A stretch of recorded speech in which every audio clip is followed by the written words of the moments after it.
Tikkun Olam. Tikkun Olam. Tikkun Olam. Tikkun Olam.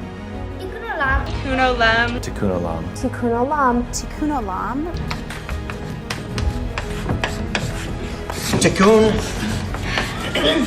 Tikkun Olam. Fixing of the world.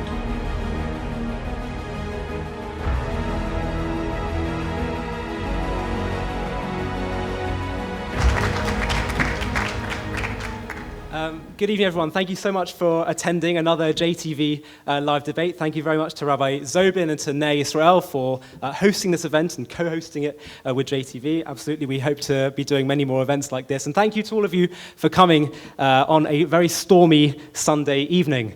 It's very much appreciated. Can I also just personally apologize for having a slightly hoarse voice? I've just spent a few weeks traveling in China, actually. No. I'm just kidding. Well, it depends whether you consider Hong Kong China. But tonight we are extremely excited to be doing a debate on a topic which I think has come more and more into the attention of Jewish people and people involved in Jewish education. And that is the question of whether this concept of Tikkun Olam, repairing the world, healing the world, is an authentic Jewish concept or not. It's used a lot by Jewish educators and people involved in Jewish outreach. And the contention of people like Jonathan Neumann, who has written a book called To Heal the World, How the Jewish Left Corrupts Judaism and Endangers Israel, is that it's really sort of easy reading, very relaxed reading. And it's the contention is that actually Tikkun Olam is used as a veneer to project and push political messages which actually are separate to, or aren't related to Jewish values and to the authentic Jewish tradition. But Rabbi Joe Wolfson from New York University has come to challenge that notion to say that actually there is something authentic about the idea of Tikkun Olam. So that's what the debate is going to be about. Just to explain the format, we're going to start off with 15-minute opening remarks. Then we're going to have 10-minute rebuttals. Then there's going to be 5 minutes where each speaker can challenge the other person and ask them questions. Then we're going to open it out to you, where you guys can ask questions and challenge the speakers. And then there's going to be 5-minute closing remarks. So that's the plan. Let's hope it goes well. So please, can you give a very warm welcome to our two speakers?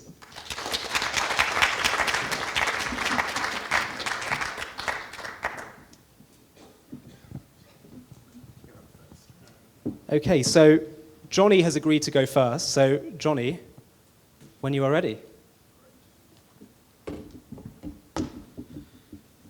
Thank you very much, Ollie. It's a pleasure to be here, a pleasure to be back in a community that I've visited many times, to Dublin, to learn, a very vibrant community. It's lovely to be here. Thank you, everyone, for coming and joining us. Thanks also again to Rabbi Zobin, to the NER team for putting this together, and of course to my friend Ollie for putting this together, and also to my very good friend Joe up here as well, debating with me. Joe and I go back a long way. It's a real pleasure to be debating with him. And although we're up here with podiums and with kind of a fixed format, which reminds me I should set a timer. How long I've got. Although we have this kind of formal format, I'm not really approaching this as a debate to sort of win or lose. I'd like us to kind of use this opportunity for me to share my thoughts with you, to hear what Joe has to say, to hear what everyone else has to say, and hopefully we'll all leave with some greater insight on this topic, because this is, when we talk about things like this, these are disputes for the sake of heaven, and what we're looking for is insight and Jewish sustainability, and so on.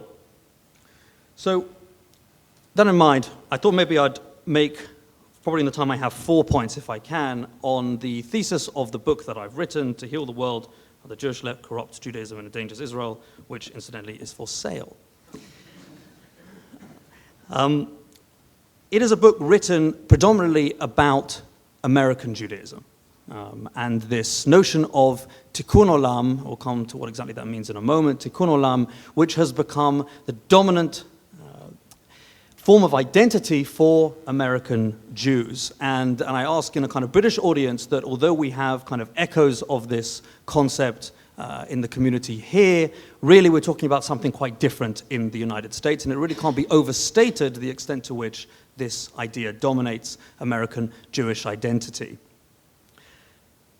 Tikkun Olam is in the life of an American Jew from cradle to grave. It's in books for infants, it's in curricula in primary school and secondary school, it's in extracurricular programs for adolescents, for teenagers, it's on campus initiatives and programs for young professionals. The American Jewish adult will hear it from the pulpit in their synagogue. They'll be reading liturgy that has been adapted to incorporate or emphasize Tikkun Olam. They might sit on one of any number of Tikkun Olam committees across synagogues, in synagogues across the nation.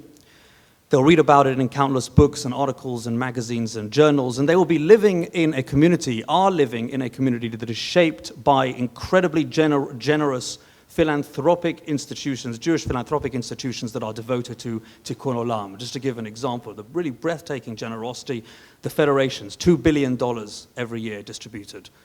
The Jewish Funders Network, another $1 billion, and other major family foundations, incredibly generous household names in the Jewish community that are all dedicated to Tikkun Olam. Tikkun Olam is one of their key principles. So this is the community that American Jewry is living in. The great American Jewish denominations are devoted to Tikkun Olam. It is totally saturated American Reform Judaism. It is synonymous, basically, with renewal and reconstructionist Judaisms, two much smaller denominations. It is utterly permeated conservative Judaism, and it's even making inroads into Orthodoxy as well. The polls show that American Jews are animated by this concept more than any other. Overwhelming majorities feel this is a key part of their Jewish identity. So much so that a Reform rabbi, in my view, rightly says that Tikkun Olam is a concept that any American Jew should be able to recognize automatically, and I think that's absolutely right. It is so dominant in American Judaism and the American Jewish community that it is also American Jews' most famous export. Even non-Jewish Americans talk about Tikkun Olam. Barack Obama, Bill Clinton, Hillary Clinton, other politicians, senators, governors, congressmen, Supreme Court justices, professors, everyone's talking about Tikkun Olam. It is something about Judaism with which they're familiar because it is so hegemonic. So that's the first point. And again, that is, I think you'll agree, that is something that sounds quite different from Tikkun Olam in the UK. So it's important, I think, that you kind of park some of your preconceptions about Tikkun Olam, at least as you understand it from living in Britain. We're talking about something quite different in America. The second point then is, well, what is Tikkun Olam? Literally, Tikkun Olam means repair the world, maybe perfect the world, or more poetically, heal the world. Hence the title of the book, To Heal the World. Tikkun Olam. But what does Tikkun Olam actually denote? What is it describing? When people use the phrase Tikkun Olam, what do they mean? And in a word, what they are talking about is social justice. Now, this isn't just me talking, this is the Tikkun Olam movement itself talking. You look at their writings and their pronouncements, this is very much what they believe, and I don't think that is in dispute. So Tikkun Olam is social justice. That's our second point. And our third point then is, well, what is social justice? What is social justice? Now, it's important that you understand at the moment we're on the observational side. We're not making judgments yet about whether things are good or bad, etc. At the moment, we're on the observational side. Tikkun Olam means social justice. And what does social justice mean? Just by observing. Social justice, in a nutshell, is left-wing politics. Right? Leaving aside what we'd like social justice to mean, what we think it ought to mean. What it does mean in reality is left-wing politics. Think of the sorts of politicians that use the phrase and those that don't. Think about the sorts of policies that you have in mind when you hear a phrase like Tikkun Olam or social justice, and think of those that you don't. As I tell American audiences, I would imagine that things like fracking and being pro-life, which is anti-abortion, which is obviously a very big issue in America in a way that it isn't in the UK, those are not the sort of things that one thinks of when one thinks social justice, Tikkun Olam, right? I would venture. Now, social justice and Tikkun Olam have an opinion on every issue in American political discourse. Everything from taxes, welfare, the environment, healthcare, incarceration, education, foreign policy. You name it, Tikkun Olam social justice has an opinion on it, and invariably, in every situation, that opinion is on the political left, and in some cases, on the radical political left. Now again, We're in observation mode, we're not in judgment mode.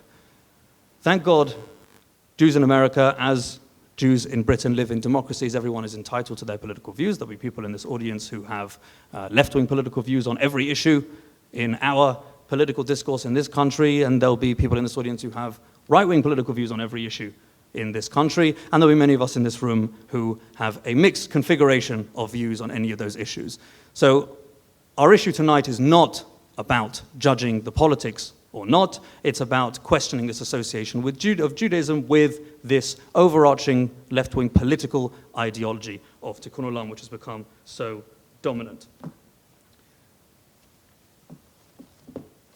That's the first caveat.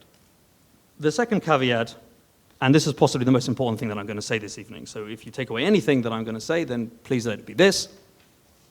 Tikkun Olam social justice is a political ideology. It is distinct from charity. Social justice, Tikkun Olam, and charity are different things. Now, often, charity, tzedakah, local volunteering, what we might call, what some people call direct action or direct service or social action. These are sometimes, even just being a good person, these are sometimes subsumed under the rubric of social justice, but fundamentally they are different things. Social justice is a political ideology and charity is something else. And again, this is not just me talking, this is the Tikkun Olam movement itself goes very much along with that and even takes it a step further. So again, this is not just me bringing things from the air. This is how the Tikkun Olam movement in America understands itself. It is doing politics. It is not doing charity, albeit that the conflation is very convenient.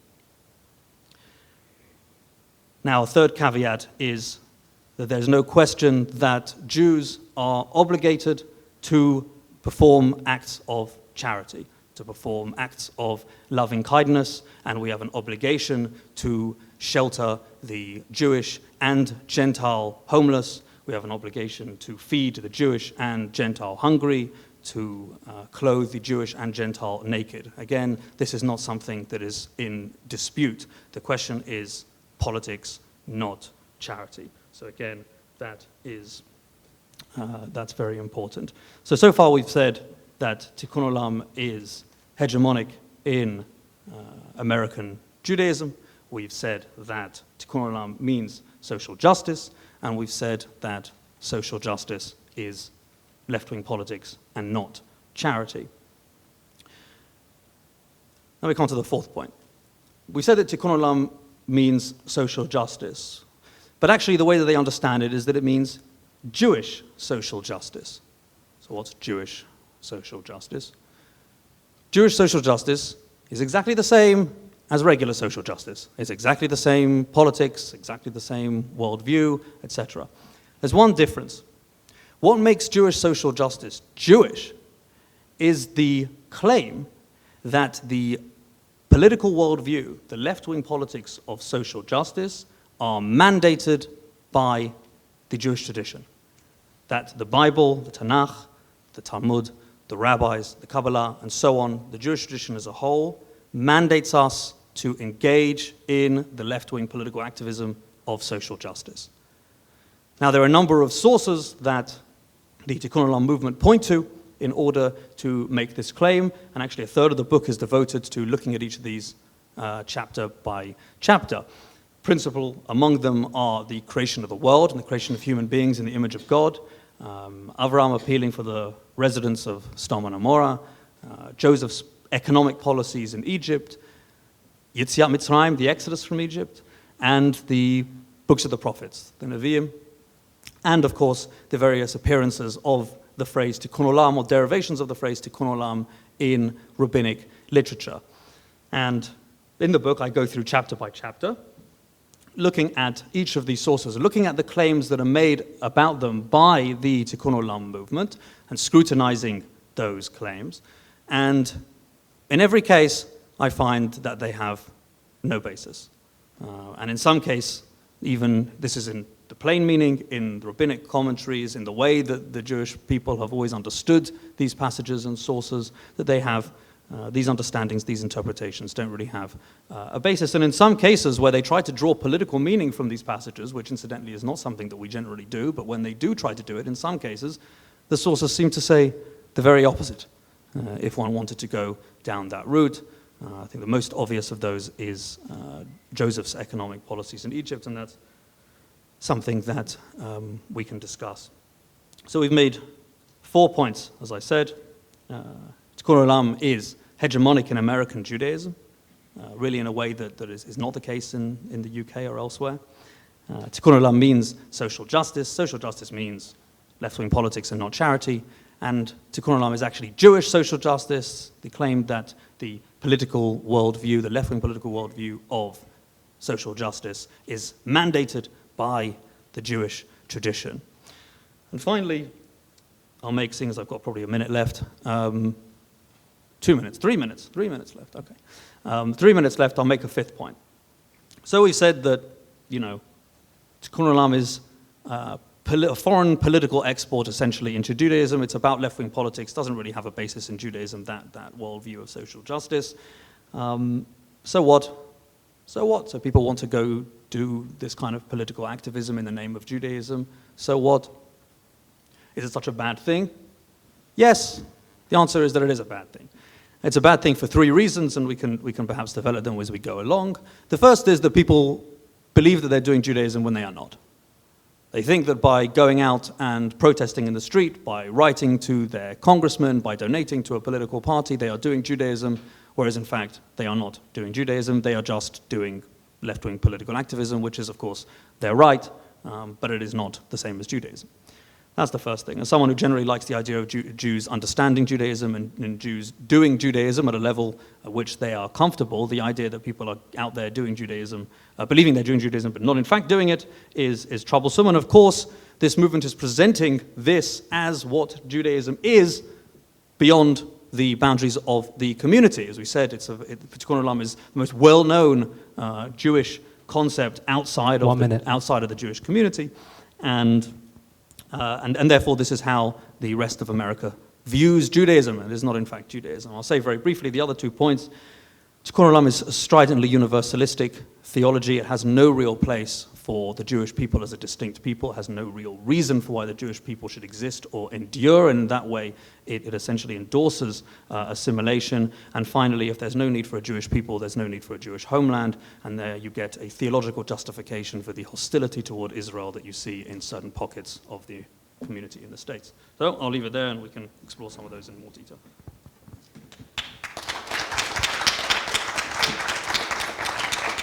Thank you very much to Jonathan Neumann, and now Rabbi Joe Wolfson. The floor is yours. You have 15 minutes. Good evening, everybody. Thank you very much for having me. If I haven't met you before, I hope you won't be disappointed by my lack of a Brooklyn or Texas accent, if that's what you were expecting. I actually had my bar mitzvah party in this hall, and it looks like there are some balloons left. And I spent my sixth form years in the mornings here at the base, and so it's wonderful to be back at Bnei Yisrael in a formal capacity. And thank you, Rabbi Zobin, for hosting us. I've heard so many wonderful things about you and your Torah leadership over the years that it's a joy to be here. Thank you, Ollie, for creating this. I've watched from afar as you've made JTV into something really wonderful. And thank you, Johnny. Johnny is, as a friend, Johnny is an extremely difficult person to pin down, to find out what he's doing. He's an international man of mystery, and so to organize an event in order to be able to catch up with him feels very appropriate. Why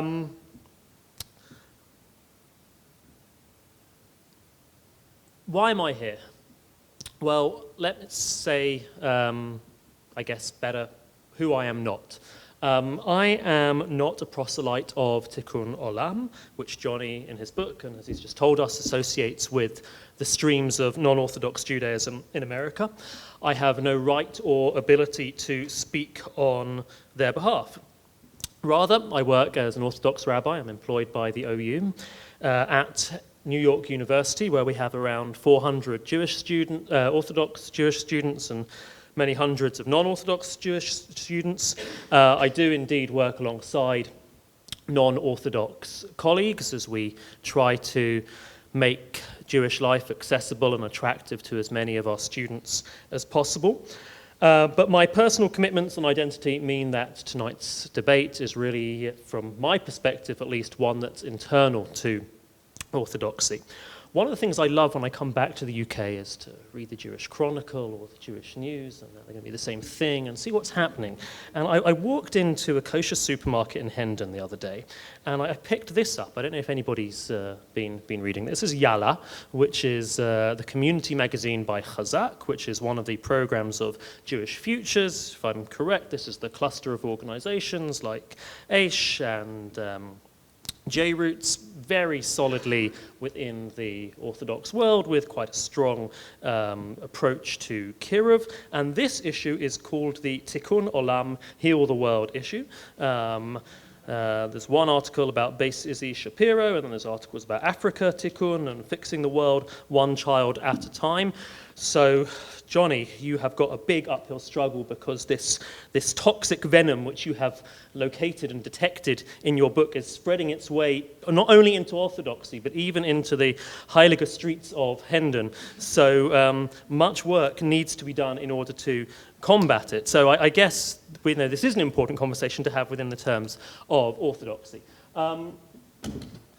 Ha'olam omed al shlosha dvarim. The world stands upon three things. The Mishnah in Avot tells us: Torah, Avodah, and Gemilut Chasadim.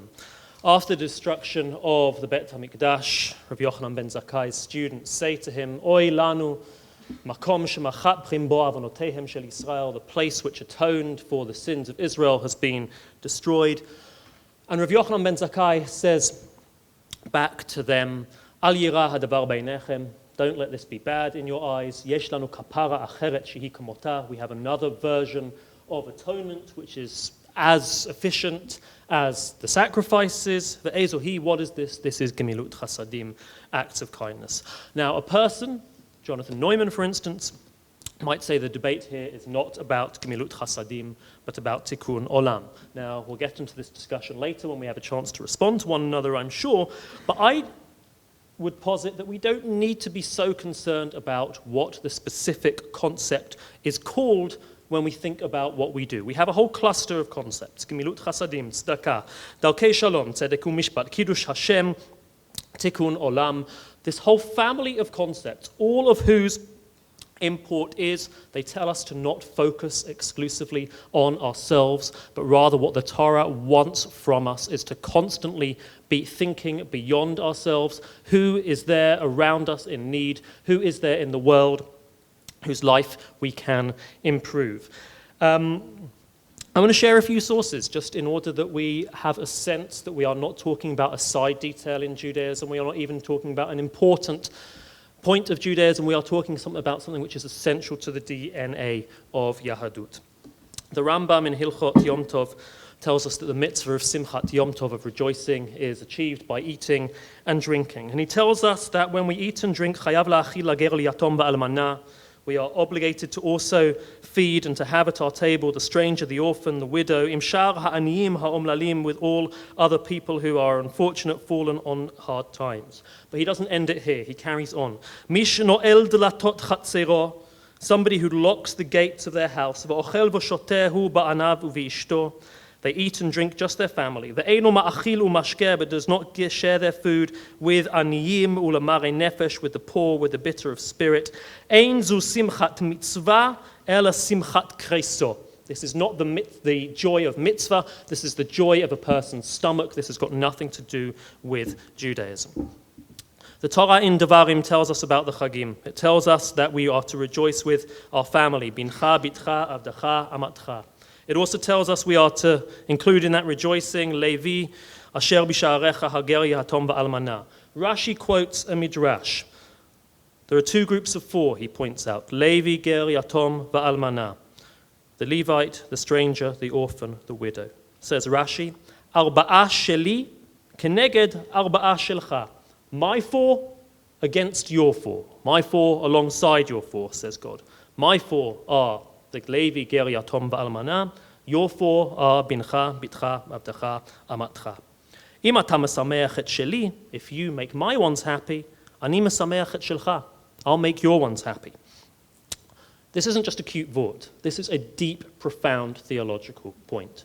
Who is it who God identifies with? Who does God see as his most important people? The people who are most at risk of being abused, those who are most at risk of being left out. Put most simply, Hashem is saying to us, you want to love me? Love the people who I love. Who are the people that I love? Levi, Ger, Yatom, Va'almana. I once heard a lovely line that to contrast the Torah with the Greek myths and gods.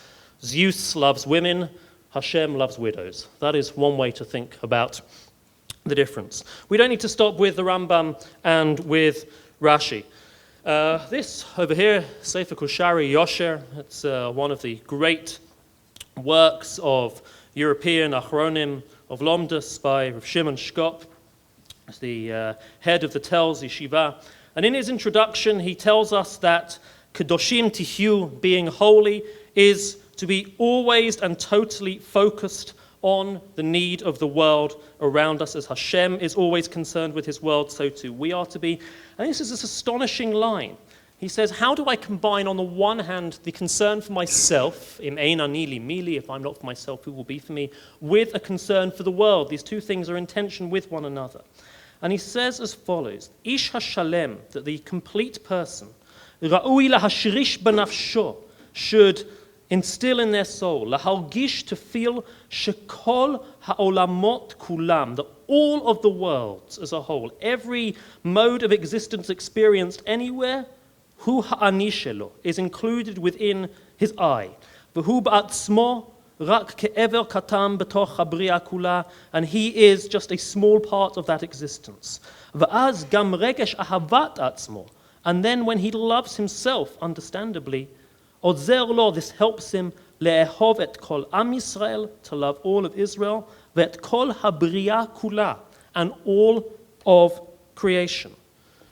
His contemporary, Reb Chaim of Brisk, probably the most famous Talmudic scholar of the 19th, early 20th century, Rav Soloveitchik's grandfather, wasn't just the author of great Talmudic works, he was also the rabbi of Brisk. He was asked once to define what is the role of a rabbi. He responded as follows: to redress the grievances of those who are abandoned and alone, to protect the dignity of the poor, and to save the oppressed from the hands of the oppressor.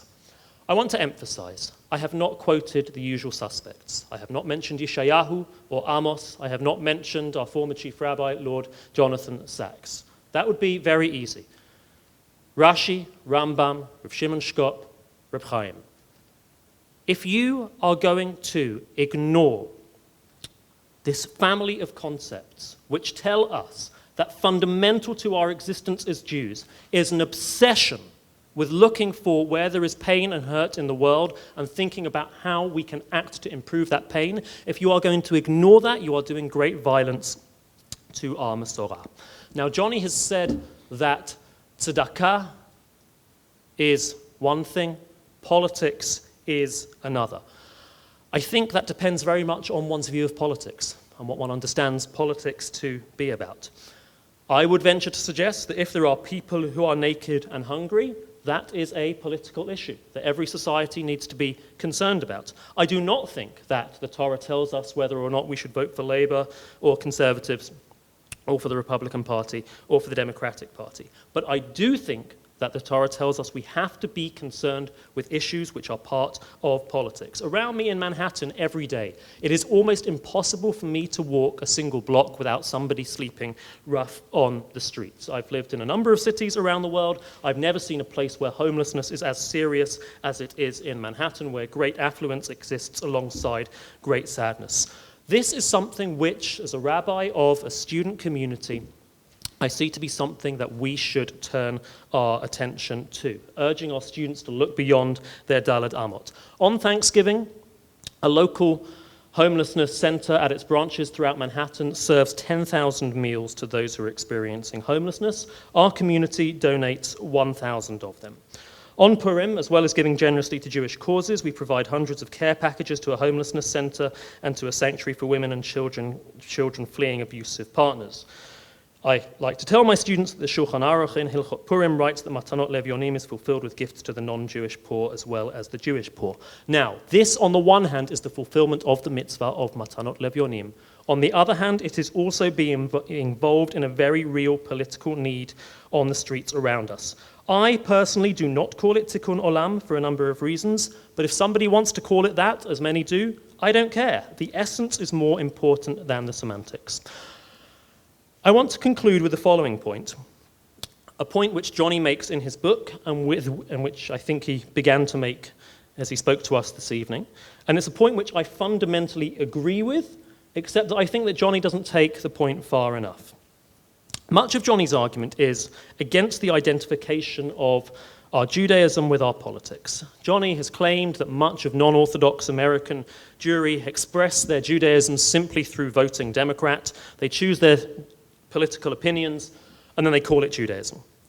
I'm in full agreement with Johnny that there is a very unhealthy relationship in America amongst many Jews between their religion and their politics. I think it is massively problematic if we view our religious identity as identical with our political identity. I think this cheapens Torah. I think it renders that which is eternal and holy as dependent upon secular and partisan politics. I think it tells Jews who are legitimately separated by their politics that they are in fact separated by their religion. At its very worst, it is textbook Avodah Zarah. Avodah Zarah, as the Nevi'im understood it, does not simply mean the worship of idols. It means making religion into a tool for political ends.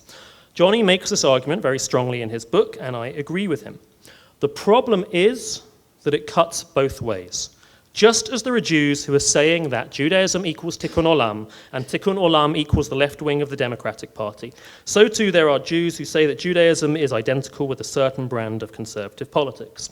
The first group say that if you are a real Jew, you need to vote for Bernie, and the second group say that if you are a real Jew, you need to be a Trump supporter. I think both of these are equally wrong and equally problematic.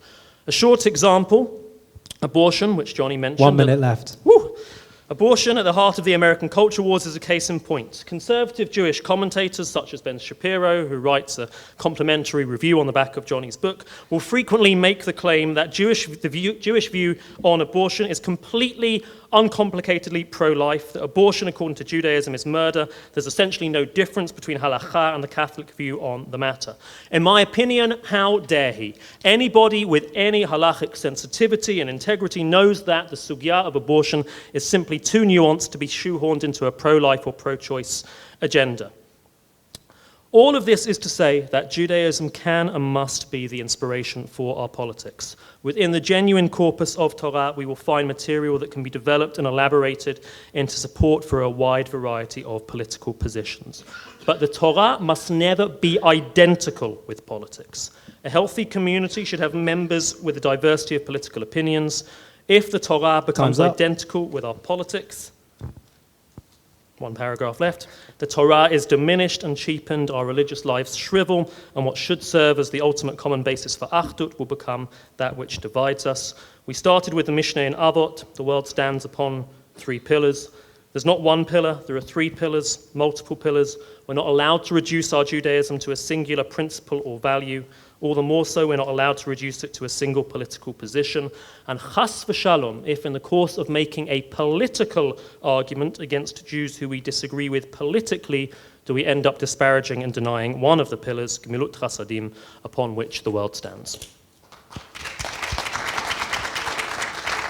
Thank you very much to Rabbi Joe. Johnny, you now have 10 minutes for a rebuttal.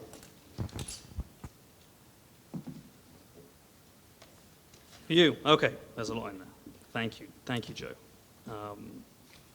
It's very good points delivered with characteristic charisma that I've missed for several years, having not had the delight of hearing you sermonize and speak and so on for such a long time. So a few different points. Let's see where we go.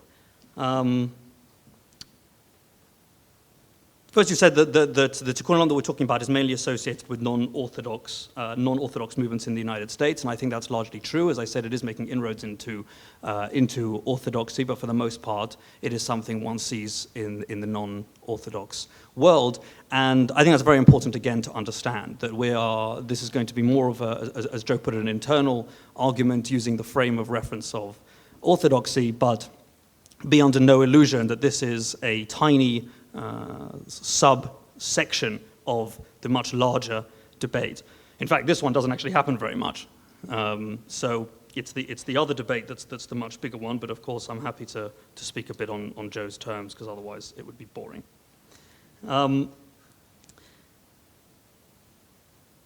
In terms of Tikkun Olam, on the front cover of Chazak's magazine, I would submit that this sort of thing is kind of rhetorical strategies using familiar phrases in order to engage people, and again in a way that in the UK is not as precarious, not as dangerous as it is in the United States. So it's kind of a more power of enterprise, if you will. I was interested, Joe, when you said about Tikkun Olam, Gemilut Chasadim, and so on. It doesn't matter what the concept is called. I thought that was very interesting because I thought it spoke to one of the concerns that I raised when I said that this is a bad thing, when we said that people are out there doing things that they think that are Judaism and are not, and I appreciate that that's not quite the point you're making, but when I think about that first point, that people are doing Judaism that they're not, there's a certain indolence, I think, that leads to a certain ignorance that I think we get when we look at these sorts of topics. That you said that there is a family of concepts, and at the end of the day, we can just sort of subsume them under Tikkun Olam. It doesn't really matter what we call it. There's kind of the idea is generally there, and so on.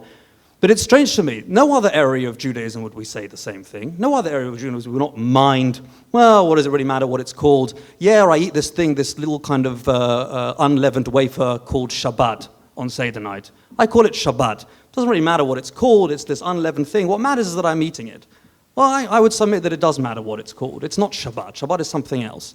Matzah is the thing, that you're talking about. That has its own laws. Shabbat has its own laws. And just kind of throwing up our hands and saying, well, it doesn't matter at the end of the day, as long as people are doing X and Y, big deal. I think it is a big deal, that we pride ourselves on learning. And I would certainly say that actually we all probably stumble in not spending enough time learning this family of concepts. Than we do others. I would submit that many of us are more familiar with the laws of Pesach, with the laws of Shabbat, and so on, than we are on the laws of Tzedakah, of Gemilut Chasadim, and so on. I think that is a failing. But the answer to that is not to say, well, it doesn't really matter. Just call it Tikkun Olam. That's not a big deal. I think it is a big deal. I think it's a dangerous line to take. All of these concepts have integrity. Not only that, but why do we call it Tikkun Olam? We know why we call Shabbat Shabbat. We know why we call Matzah Matzah. We know, these things come from the Torah. They have a definite provenance. They have their discussions over them and so on. Why do we call it Tikkun Olam? Does anyone really know? Tikkun Olam doesn't feature in Tanakh anywhere. Tikkun, the word Tikkun is one of the most malleable words in all of Rabbinic Hebrew.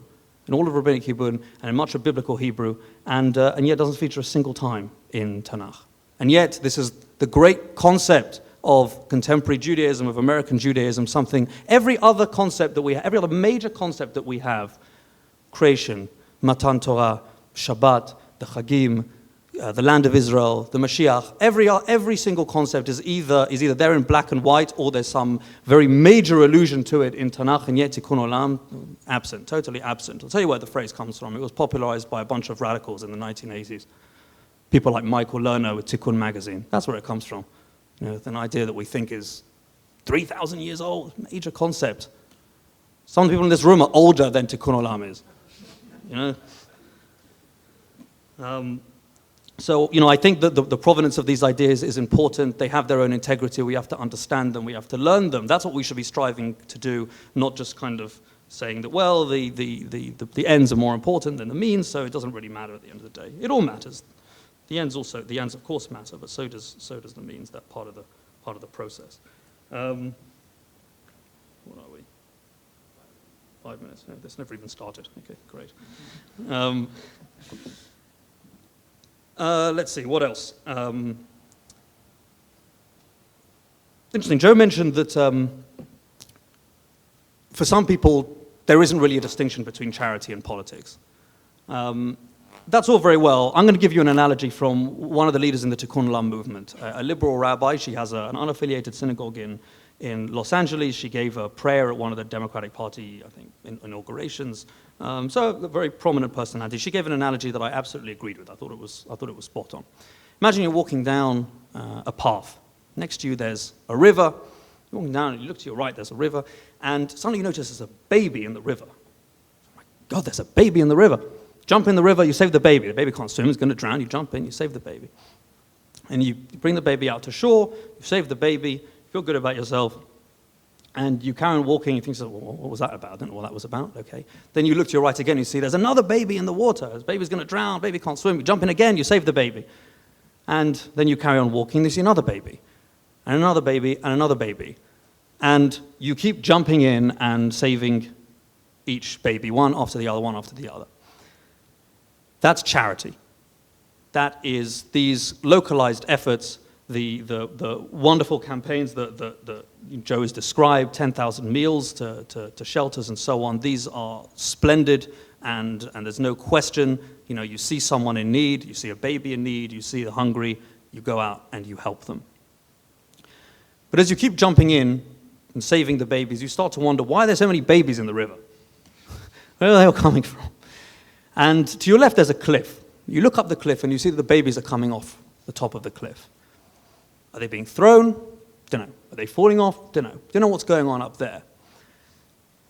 But babies coming from the top of the cliff into the river is part of the structure of the environment, the society that you're in. For some reason, in this place, babies are ending up in the river. And you decide, I'll go up the cliff and I'll have a look. I'll investigate what is it in the structure of our society that is causing this issue. That is a political question. That is politics. And once you believe you've determined the cause, to then make policy prescriptions of how to resolve the problem, that is politics. That is what Tikkun Olam is about. And that liberal rabbi made that distinction, and as I said, I completely agree with it. No one is in dispute. No, it is not in dispute. No one is arguing about whether you jump in and save the babies. The question is, do you go up the top of the cliff, and how do you resolve the issue? And not only that, but you're only one person. And what happens if you go up to the top of the cliff? You have to spend time climbing. You have to get up there, look around, what's going on. What's happening in the meantime? Babies are drowning. Babies in the river. You're up at the top of the cliff. You can't save them. You know, we have limited resources. And not only does the movement make this distinction, but there are people in the Tikkun Olam movement who say, don't waste your time with the babies. Going up to the top of the cliff and working out what's going wrong, that's much more important. 1 minute. That is real Tikkun Olam. That's real Judaism, is going up to work out what's going on. That is the real redemptive work of social justice, not worrying about the babies. So I would submit that there is a distinction, and certainly the Tikkun Olam movement makes the distinction between between charity and the politics of social justice. I think it's a reasonable distinction to make. There's not much time left for me to address the right-wing Jews point. I think it's a generally reasonable point. People shouldn't go away with the idea that because I challenged the notion that Judaism is synonymous with left-wing politics, that I argue that it's therefore synonymous with right-wing politics. It isn't. Judaism is a 3,000, 4,000, 5,000-year-old civilization. It is not synonymous with the party platform of the Democratic Party or the Republican Party. That would be absurd. And yet, it's basically precisely the argument that is being made by the Tikkun Olam movement. So one shouldn't assume time from one to the other. Thank you.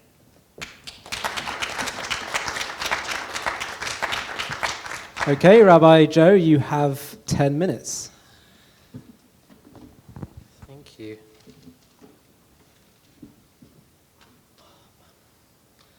Thank you, everybody. Thank you, Johnny. I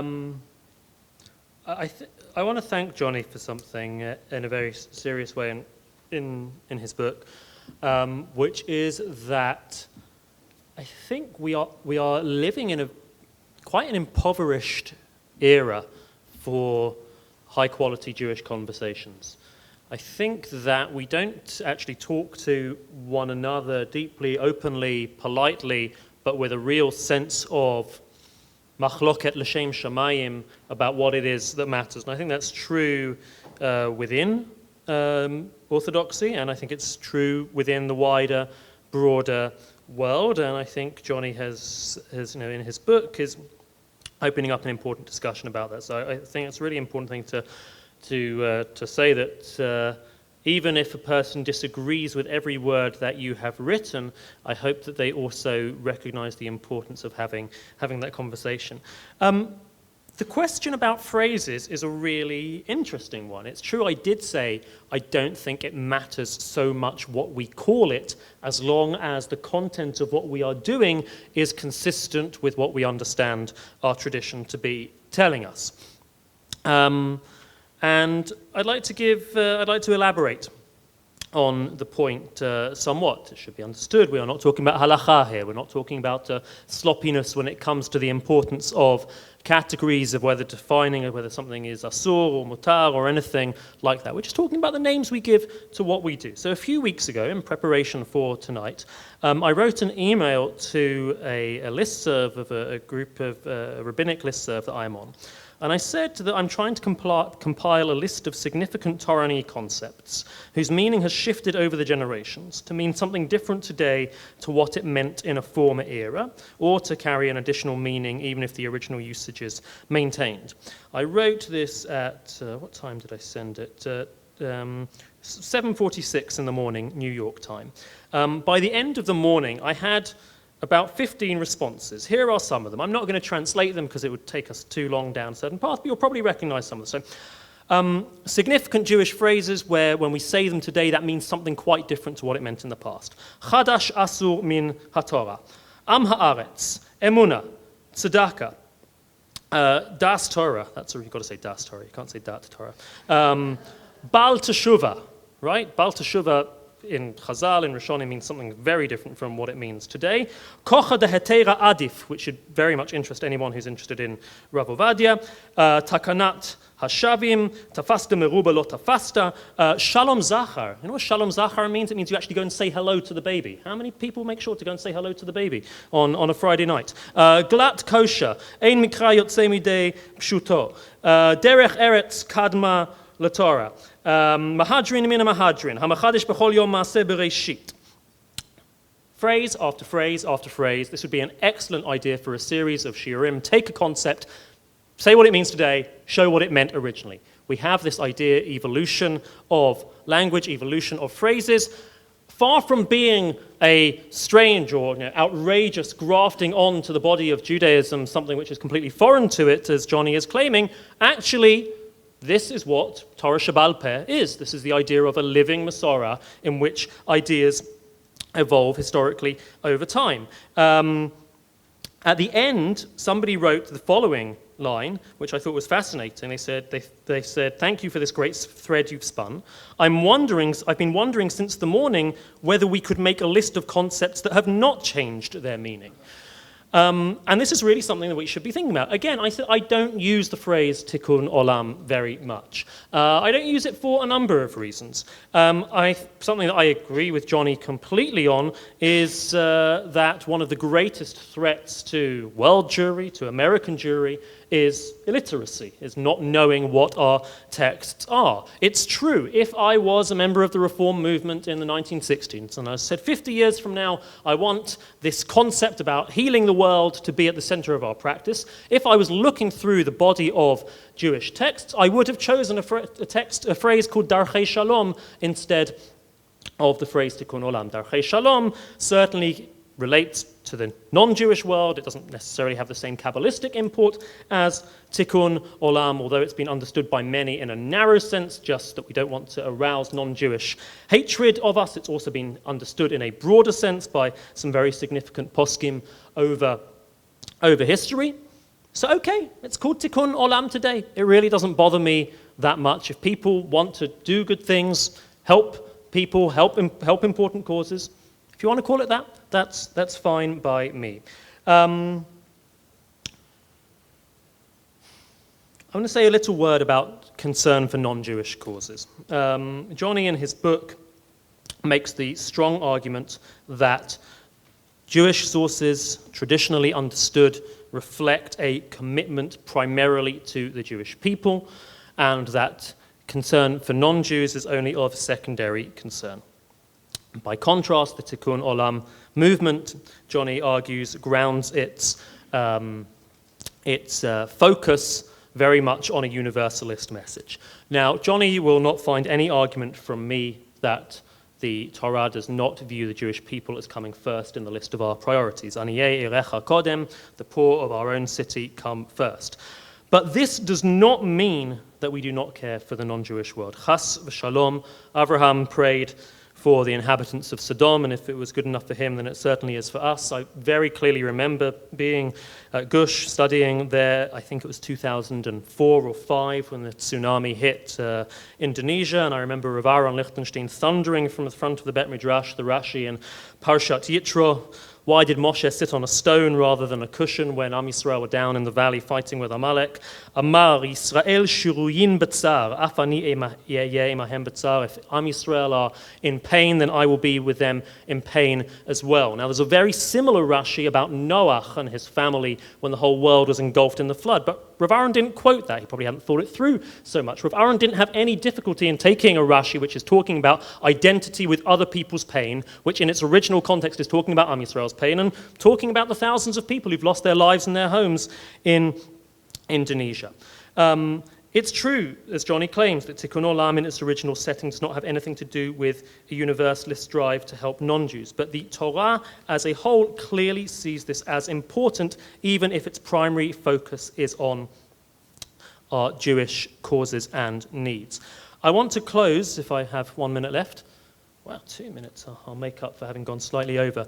I want to close these reflections with the argument that with 3 additional arguments as to why we should think about care for non-Jewish causes as being significant today. Firstly, that despite the fact that in the UK we've been through Corbynism in the last few years, nevertheless, we have to appreciate the luxury we have today, that we are politically safer and more financially secure than at almost any other time in our history. This goes for the UK, the US, Israel. If so, we can afford to have a generosity of spirit to think outside the family in a way in which previous generations simply could not have had the bandwidth for. To state very explicitly, and once again, our primary obligations, as I see them, are to the Jewish community, but we are happily able to think about the non-Jewish world as well. Point 1. Point 2, that far from driving Jews apart, as is the argument of Johnny's book, this can actually bring them together. Matanot Levyonim is around the corner from us. There is no event I run which brings a wider range of Jewish students together, whether Reform, Orthodox, Conservative, to help both Jews and non-Jews. Finally, that the more we get used to giving to any cause, the more we exercise our generosity muscle, the stronger it gets regardless of who the recipient is. It's almost 2 months to the day since there was an attack in Jersey City focusing on the Satmar community there, an attack in a supermarket. Jersey City is just across the river from where we are. I took a group of students a couple of days after the attack to visit. We were some of the first people to have arrived. We've raised money to cover the rent for a month of each of the families of the victims. We've built this close connection with the Satmar community. You don't get more insular than the Satmar community, but I very much saw in my students that the fact that they have got used to responding to need immediately, whether Jewish or non-Jewish, enables them to be able to give of themselves when they can. Thank you. I'm now going to invite up both the speakers to come to the lecterns, because they're going to now grill each other for 5 minutes. So if I could ask both Johnny and Rabbi Joe to stand by their lecterns, and we're going to start with Johnny. I'm effectively passing over the moderator rights to him for the next 5 minutes, and he has the right to ask and interrupt and stop. Basically, he controls the conversation now for the next 5 minutes, and then we will return the favor to Rabbi Joe. So, Johnny, you ready? I think so. Great. You have 5 minutes. Well, in a sense, this is it being this kind of internal conversation, it's quite different from what usually happens in the States and from talking in sort of different communities that have different sort of assumptions. I'm not looking for any kind of gotcha questions or anything like that. As I said at the beginning, this is about, I think, learning from each other. I thought it was an interesting point that Joe, you mentioned about phrases having evolved over time, and that's certainly fair. And it's obviously true of Tikkun Olam, albeit that Tikkun Olam was quite amorphous in its meaning before. I think it's kind of recent resuscitation. But it is not just a phrase, it is also a concept. And if you look back at the history of kind of these innovations, and of course one should, I think, mention that there are some in the sort of more right-wing schools in the traditionalist community that would play down innovations and would play down play up continuity. But going along with your take, not all innovations in Jewish history have been accepted, right? I mean, Christianity was an innovation of Judaism. We didn't accept that one.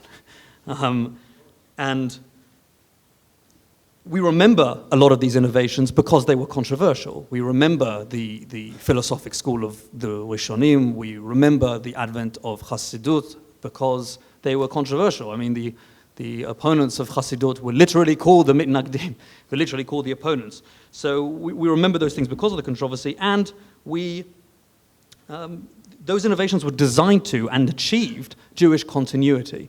Their authors saw a lack, some issue in the Judaism of their time, and whether they drew out new meaning, they innovated, whatever you want to say, that is what they were doing. The Tikkun Olam movement is something else. The Tikkun Olam movement is not designed to achieve Jewish continuity, and certainly doesn't achieve it. So I'm just wondering, in terms of the innovation, what would you suggest is a kind of metric for us understanding? Is it fair to sort of scrutinize these ideas? What's the metric for success? And it's interesting that you mentioned that you don't use the phrase Tikkun Olam. Maybe you want to elaborate on why you choose not to. I really do not know, and I'm not qualified. It's something I wonder about, but I'm not qualified to speak on what is the metric for whether or not something becomes accepted and becomes an innovation which becomes a life part of Judaism, or is different. I mean, I don't know how many are keen halachists in the room, but what would seem to be a less controversial topic, but one which really gets me thinking. Rav Ovadia Yosef was one of the most significant poskim, really probably of all time, but certainly of the 20th century. He had vast knowledge, and he was also known that from his vast knowledge he was able to very frequently arrive at lenient positions on all manner of issues, which very few people prior to him had said, and he was willing to put his weight behind it. Now, one of the building blocks of how he did this was with very strong reliance upon a principle called Koach dehetera adif. Koach dehetera adif literally means the power of leniency is stronger. Now, the way Rav Ovadia interpreted that was to mean that it's if I'm looking at equal amounts of power of chumrah and kula, or isur and heter, I choose the leniency. 1 minute. The original phrase does not mean that. The original phrase means that those who are explaining a certain halachic decision need to put more effort into explaining the lenient position because it could lead to being misunderstood. Now, Rav Ovadia reread it. Now, why is that accepted? I don't know. I don't feel qualified to speak, but it's very interesting as to why. I don't know what will happen to Tikkun Olam. It is interesting. It's emerged from the non-Orthodox world. Johnny, it's here on Brent Street. I don't think it's just using the language nicely. It really has become a part of it. I would say, is it really worth our while to invest such effort into showing that this phrase didn't mean historically what it's being taken to mean now, when, as you said earlier, disagreeing with it? Beseder, what's the big deal? No, I should say that's only the middle third of the book, showing where it came from, where it didn't come from. The last third is about why it's so incredibly destructive. But we'll get on. Okay, that's 5 minutes. Now, Rabbi Joe Wolfson, it's your turn. 5 minutes. I've got so many questions for Johnny. Most of them are going to have to wait until afterwards. But on these particular topics, I'll try and make it a bit more conversational than now. Johnny, is Jewish unity important to you? As a general principle, yes. Okay. I'm not trying to go for. It depends for at what gotcha. cost, but yes. Right, certainly at what cost. So if it's important for you, would you agree that it's important to find areas where we can agree on? Yeah. And I think it would also be important to decide on areas where we're going to take a live and let live approach, right? No one's going to assume that as an Orthodox rabbi, I agree with everything a Reform rabbi is doing, but I don't feel the need to, every day be shouting about it and writing about it on Facebook. So why this? Because it strikes me that either you could have a live and let live approach, okay, let them do it, beseder. Or you could say that in a certain version, this could really be something, and I say from my experience, it is something which we can find real common ground about. I'm not going to get Reform students to come to my Gemara Shiurim. They're not going to be in my halacha group asking me questions about kashrut, but they are really interested in matanot le'evyonim. And with matanot le'evyonim, we are forgiving the debt of hundreds of needy Jewish families on the Lower East Side at local shops, and we're also combating homelessness in Manhattan. Why not? There's no reason why not. Absolutely do that. But matanot le'evyonim is not tikkun olam. Matanot le'evyonim is matanot le'evyonim. It's something different.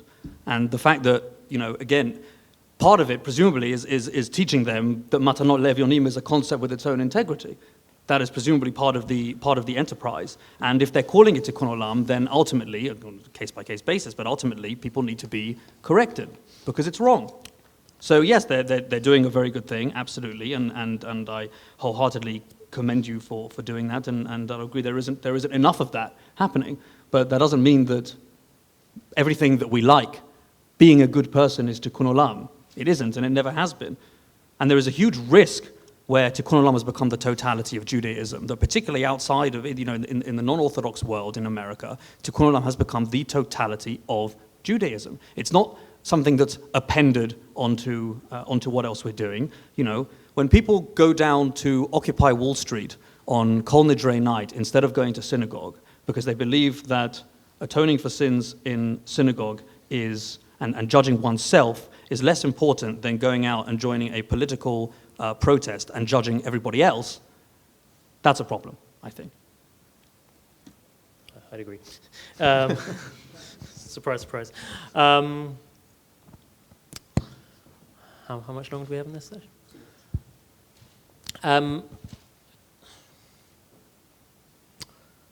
Something that I'd want to push you on is that you said that you would be happy to agree with my point that if Judaism shouldn't be identical with left-wing politics, it also shouldn't be identical with right-wing politics. And I was very, very glad to hear you say that. On the back of the book, though, the people who are saying this is excellent, I love your book, definitely, Dennis Prager, Ben Shapiro are known as sort of major advocates of conservative politics, and in particular of Judaism equals conservative politics. So why is that less of a danger? Unless you agree that it is as much of a danger, why is that less of a danger, the equivalency of Judaism with right-wing politics, as it is Judaism with left-wing politics? Leaving aside the characters who have kindly blurbed the book to help sell copies, to raise awareness of this important issue, leaving that aside, in terms of the equivalence, I think, firstly, it is not nearly to the same extent as it is amongst conservative Jews in America, small c conservative Jews in America. For them, supporting the Republican Party is not the totality of what they do. And of course, I'm not an American, so I'm speaking in the third. You wish you were. Speaking in the third person. And it is not, as I said, it's not to the same extent. It hasn't taken over their Judaism in the same way. But also, look, if one part of the question here is, as you mentioned, thank God, we live in the Western world with a greater degree of political freedom than we ever have before. So how do we exercise that freedom as Jews? If we choose to do so as Jews, we're of course citizens. We are British, we are American, whatever it is, and we can vote about whatever issue, we can be active about whatever issue that we like. The question is the Jewish element, and if we want to do it as Jews, then how do we do it? And I would think that the place to start is with parochial Jewish concerns. That is the first way to be politically active as a Jew. In other words, and this is standard in American politics for communities concerned about themselves, to worry about anti-Semitism, to worry about Israel, to worry about the high price of Jewish education, which in America is beyond belief compared to what it is here. The high price of a Jewish lifestyle. I mean, you can testify to kosher living and so on, religion and state, and on a lot of those issues, the Orthodox community obviously believe or many in the Orthodox community in America believe that the right wing has better answers that are more appropriate to Jewish continuity than the left wing do. But I don't think you'll find many people going out and saying, Judaism demands that we lower taxes. But you will find people on the left who say Judaism requires that we raise taxes. I'm afraid that's time. So if I could ask you to both stay standing, we're now going to take some questions from the floor. Seeing as I'm the moderator, I'm going to take the liberty of asking a question to each of the speakers myself first. So my first question will be to Johnny. You're making the case that it's important to divorce Judaism from a political agenda. But is it really fair to say that Judaism has little to say on lots of political matters, structural matters? Rabbi Joe mentioned abortion. Halacha has lots of things to say on that. It might not have a clear position on either side, left or right, but it has things to say. You mentioned Joseph had certain economic policies. The Torah has some, it's not filled, but has some laws which are to do with how much one is meant to give to the state and all that. So is it really fair to say that the Torah has nothing to say about politics? I think those are some very good points. Firstly, the Torah is generally is a constitution for one people living in its land under God, if you will, to coin an American phrase. So it's important we understand the context. The Jewish people, the majority of the Jewish people, or certainly the Jewish people in this room, are living in exile. We're living outside of the land of Israel. There is a fundamental question about the extent to which the politics, as it were, of the Torah, to the extent that one can be drawn out, are relevant to the life of diaspora Jewry and the extent to which they're not. That's a discussion in itself. I would correct you, and I'm pleased to have the opportunity to correct the misunderstanding, that I'm not advocating that religion has no place in politics. I don't believe that. Religious people of any religion have absolutely as much right to speak in the public square and to base their moral concerns on religion as the secular do to raise their moral concerns. But do you believe you can pinpoint grounds. Judaism at a political spectrum? Do you think you could pinpoint it somewhere across the spectrum of where it is? I think it will vary on issue. It will vary on issue to issue, and there'll be many issues where I don't think Judaism does have an opinion. Incredibly, it's become sort of controversial in America to suggest that maybe the God of Israel doesn't have an opinion on the marginal federal tax rate. Maybe he doesn't care. Maybe the question is the motivation, what's behind it, what are we trying to achieve? It's sort of this insistence on injecting God into everything. But all I'll say just finally is it's also important to be open about bringing God into the conversation. And you see in the United States, you see the religious right, the Christian right, is very clear about its Christian and religious motivation and what it does. The Tikkun Olam movement is not. Just to give you an example, obviously separation of church and state is a very big issue in America, and the extent to which religion should be brought into the public square. As I said, the religious right is very clear on that. The Tikkun Olam movement, to give you an example, the Reform movement has an organization called the Religious Action Center in Washington. The Religious Action Center is the political advocacy arm of Reform Judaism, and you can go to its website. It has a position on almost every issue in American political discourse, and it will bring verses to justify or ornament, whatever you want to call it, the positions that they are taking and advocating. So what they are doing is going to Congress and advocating for these political positions in the name of Judaism, at the same time as also advocating for a separation of church and state in order to, and I quote, protect government from religion. So on the one hand, their entire politics is based on these faux Jewish values, but on the other hand, they say that actually these Jewish values and any religious values have no role, have no place in public discourse. So I think it's also important to be clear and honest about what one is trying to do. Thank you very much, Johnny. And to Rabbi Wolfson, my question would be, you spent a lot of time talking about Gemilas Chasadim, the ideas of kindness and charity and all that. But Johnny was making the point that his issue is with people using Tikkun Olam to call the concept of Tikkun Olam as a Jewish concept to call for structural political changes and to talk about higher taxation, for example, to call perhaps for more socialist policies. Can you not see how that is a problem, and that's not something where the Torah has a clear position on? Yeah, I agree with you. Sorry.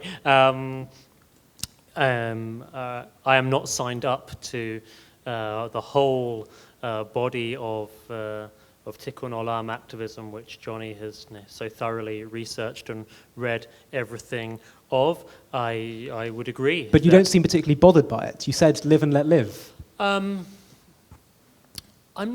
not so bothered by it in that I do not think that it is coherent to say that the Torah clearly tells us X detailed policy proposal, number one. But I don't think it's illegitimate to say, based on this Torah-y source, I am inspired by something. I think that, in many ways, Johnny and I are not on different points at all here, and we're sort of circling around the same point. I think that it is not only legitimate, it is beautiful that we should see the Torah and our inheritance as being a bedrock to inspire the ideas which motivate us. What I would just insist on is that I understand there is a certain level of extrapolation and interpretation which is taking place. I absolutely would reject any statement which says the Torah believes in a fully fledged welfare state on the European social democratic model, but I would not have a problem with somebody saying, I am inspired by a certain Torah-y idea to be a social democrat. So if that space is there, then I'm okay with that. I do want to say one thing, and I wonder if Johnny agrees with this, that for me the plan was never to be in America. That was not where I thought I was heading.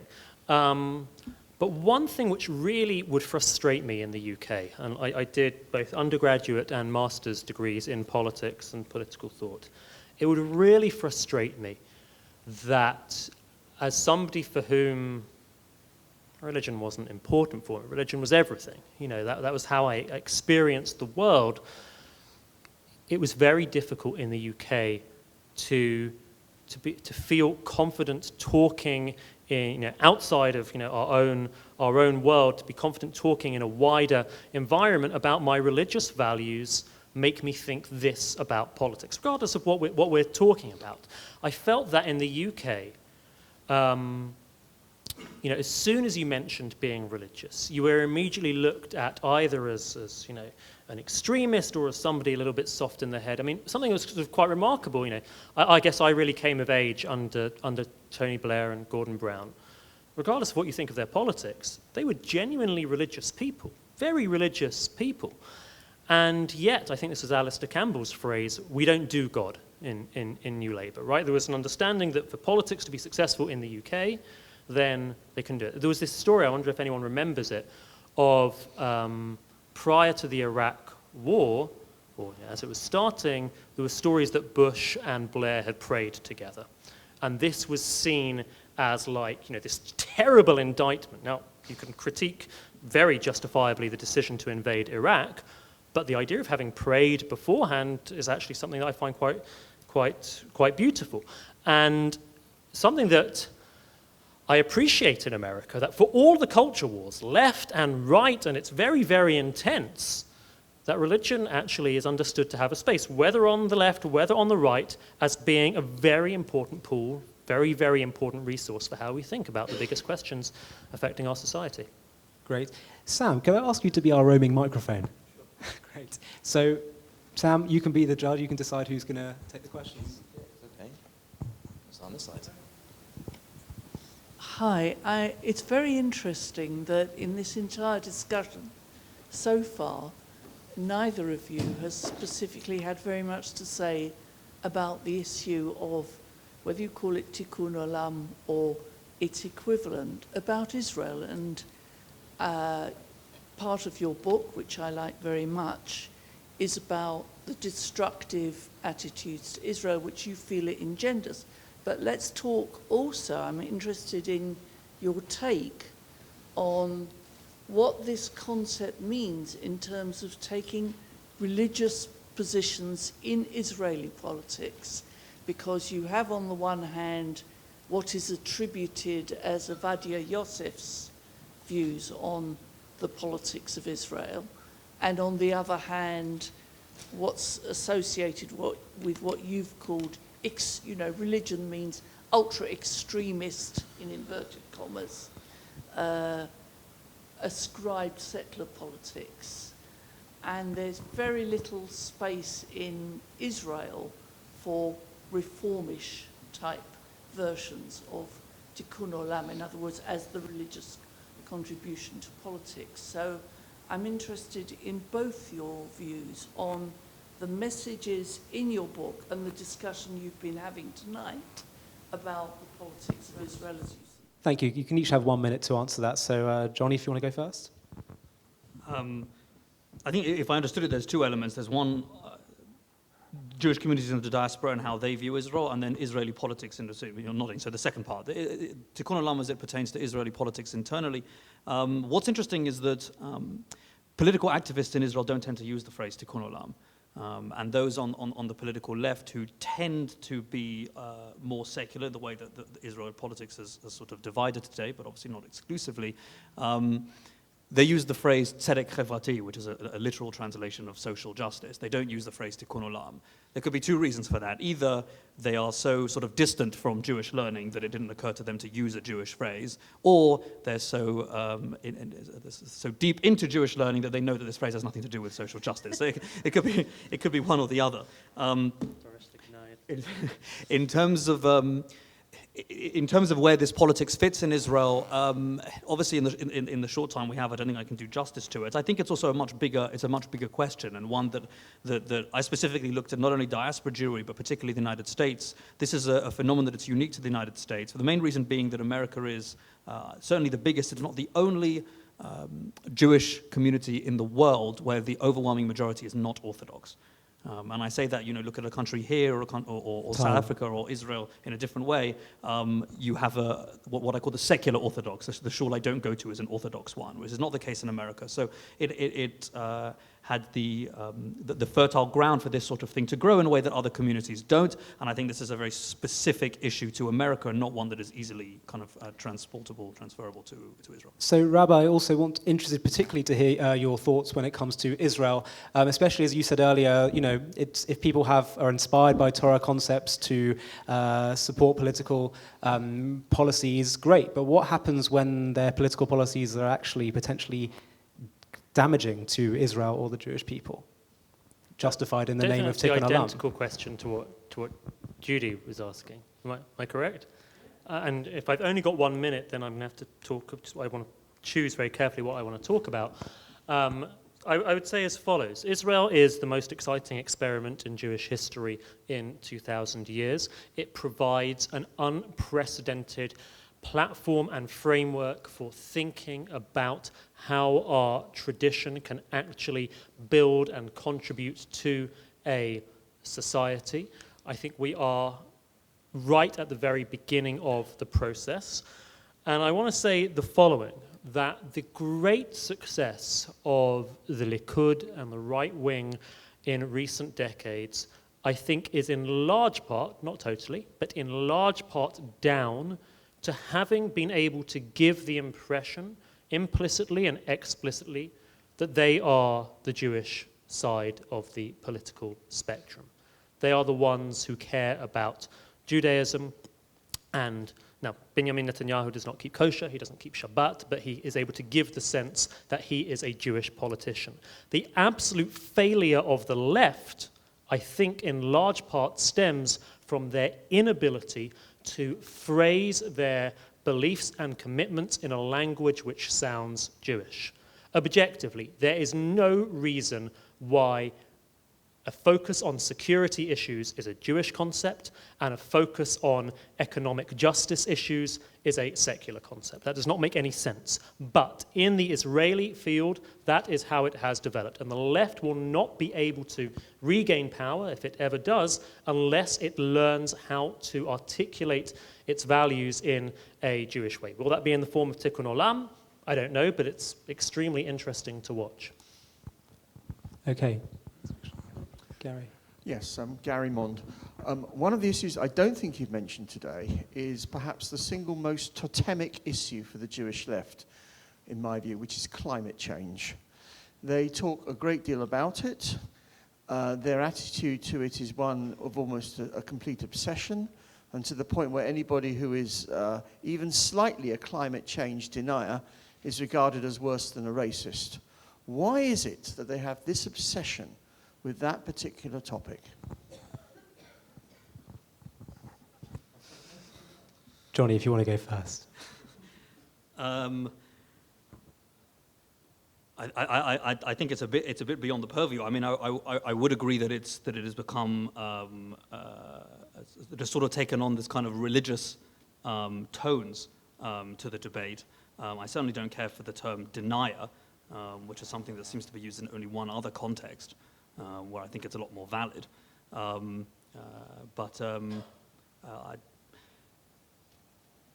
don't think I have a huge amount to say. I think it is in itself a kind of it is a political topic that has taken on these kind of religious terms. I guess it's a question for the political left to answer. Rabbi Wolfson. Yeah, I think I feel equally ill-prepared to answer the question well. But I guess if you do think that climate change means that the world as we know it is going to change very substantially for the worse quite soon, then you'd want to put your Judaism into it. That seems to make sense to me. But I think if they were to be successful, what I'm really excited about basically is that everybody should learn Torah. And whatever their political positions are, they should learn Torah. So this is what a friend of mine said to me, like, why are the BDS supporters in America, sort of the most virulently anti-Israel people, why are they not learning Vayoel Moshe and Tamira Vargila of the Satmarav? Like, that would be really great if they actually delve deep into that. And I think, I'm unlike you, actually, I haven't seen that much interesting stuff coming from a Jewish climate change perspective. And if I was to give some recommendations for Jewish climate change campaigners, I would say that it's not about Tu B'Shvat, it's about Pikuach Nefesh.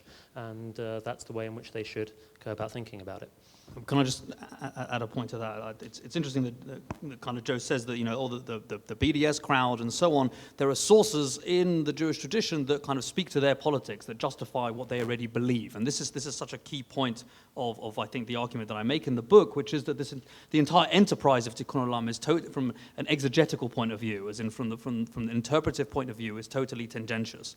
This is a movement that already have political positions completely independently of Judaism before they open the Bible or the Talmud, and then they look inside and they will selectively quote, misquote, in some cases even make up, as you see in the book, even make up sources to justify political positions they already had. I completely agree with Joe when he says that, wouldn't it be great if they were learning Torah? And the point is, yes, it would be great if they were learning Torah, if they weren't just going to it with already their preconceptions and using them to kind of ornament a political ideology they already exist and they have no intention of changing.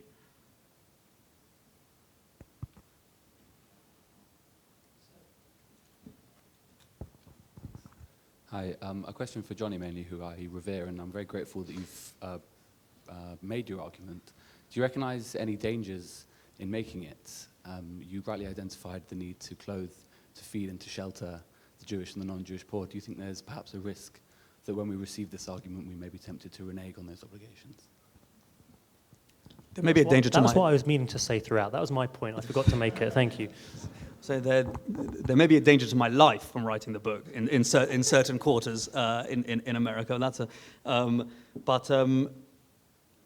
No, I don't really think there's that danger. I certainly hope that doesn't happen.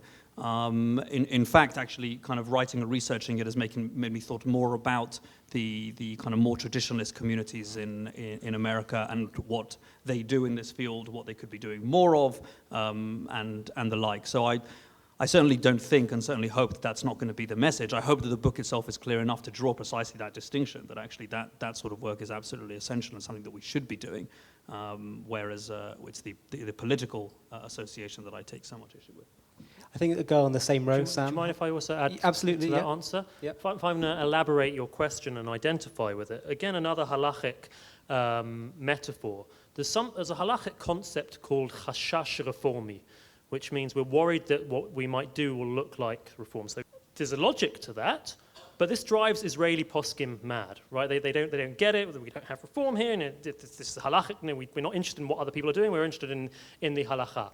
I agree and identify with what you're saying. If we're making this very strong argument against people who are concerned with poverty and are concerned with hunger and are doing a lot about it, that we are ourselves going to worry about not doing those things, mipnei chashash tikkun olam, lest it looks like something which the non-Orthodox world are doing. So that was what I meant to say earlier. Yes. Hi. Thank you very much. I was just wondering, is there a form of social justice that is synonymous with Jewish values that we can practice, which is wider than our own community and can be sort of performed on a global scale, or is that not really possible under Tikkun Olam? I assume that's to me. Yeah, I was getting you the page in the Kazakh magazine for you to answer it. The short answer to the question is yes. The longer answer is just I would take issue with the semantics of social justice that I see as a left-wing political ideology. If you're talking about is there a role for the sort of work that Moses mentioned, that Joe mentioned in terms of matanot levunim, all of that stuff, absolutely. Is there a case for going out to deprived areas of the world, for example, and assisting there? Absolutely. The caveat I would make is that I think ultimately, really, in the most beautiful way possible, it comes from Israel. Ki mitzion tetzei Torah, it is out of Israel that this sort of thing should be done, that Jews go from Israel publicly as Jews and do this sort of work from the place that we are supposed to be, and understanding the kind of the hierarchy of priorities within Israel and going outside of Israel. That I think is beautiful when Israel sends humanitarian workers to Haiti and elsewhere. I think that's an incredible thing. So absolutely, that is, I think, the best way that it should be done. Okay, so we'll take a couple more questions. Sam, I'll leave it to you to determine whose face catches your eye. I wanted to ask, what do you think the connection between Tikkun Olam and a Kiddush Hashem, if a Kiddush Hashem is done by doing a Tikkun Olam? My question is directed more at Jonathan. So what's the connection between Tikkun Olam and Kiddush Hashem? Can you just define Kiddush Hashem for...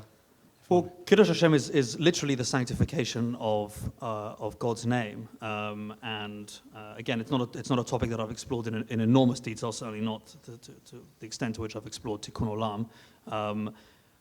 My understanding is that it is not merely the way that it is used colloquially, in that one does something and is seen to do it as a Jew. One does something good and one makes a Kiddush Hashem. I think Chilul Hashem, the opposite of that, a desecration of God's name, can be done, I think, in those ways. As I understand it, Kiddush Hashem tends to be more in the case of martyrdom, at least as it was originally used, whereas now we use it more kind of colloquially. So again, it is part of what Joe called the family of concepts that we sort of all put under the rubric, and I'm as guilty as the next person in not really paying as much attention as I should to these sorts of concepts as one does to more kind of halachas of ritual practices and the like. But That is my understanding, which is, of course, martyrdom for a Jewish cause is very, very different from Tikkun Olam as it is understood currently in America. In terms of how Tikkun Olam was traditionally understood, it's an amorphous concept. It's come up in a few different places in Aleinu, arguably in Talmud, in the Kabbalah, and a few Midrashim, and it means very, very different things in all those different places.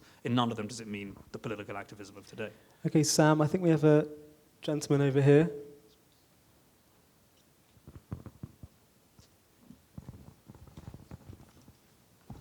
Hi there are 6 points I want to make. I'll say them very quickly.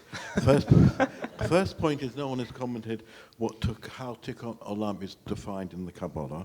Second one is what's been discussed is comparable, I see, as when the rabbis march on Washington during the Second World War, which the left-wing Jews, want a better phrase, were dead against, because the rabbis were marching that action should be taken by the American government to save American Jews.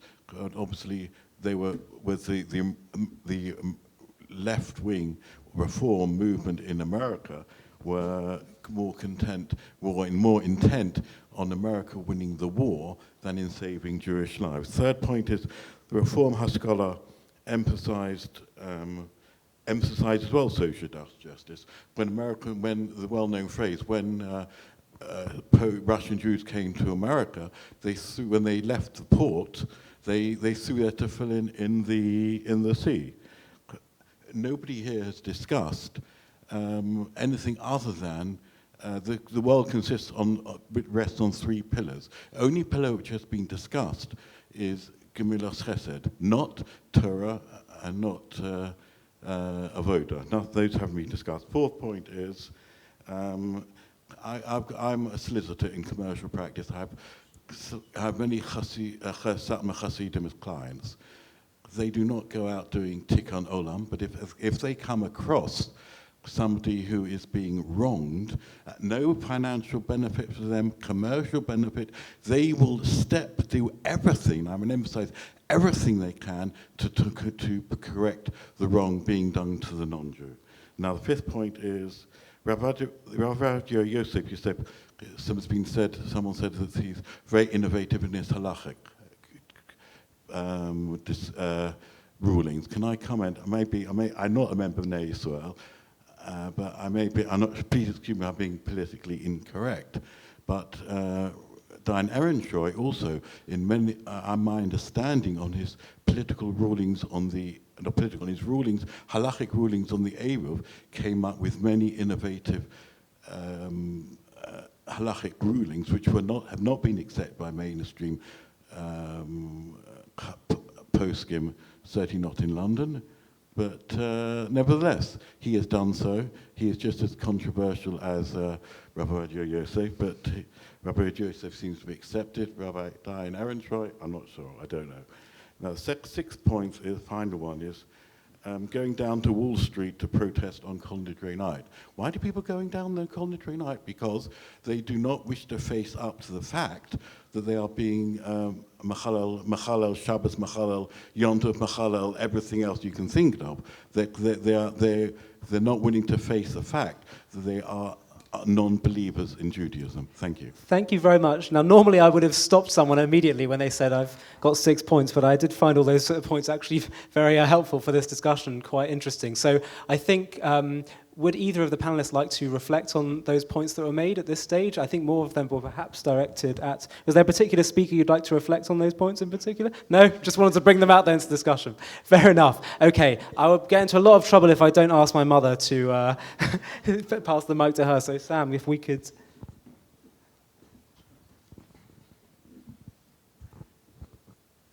Thank you. It's really been most interesting. Thank you both.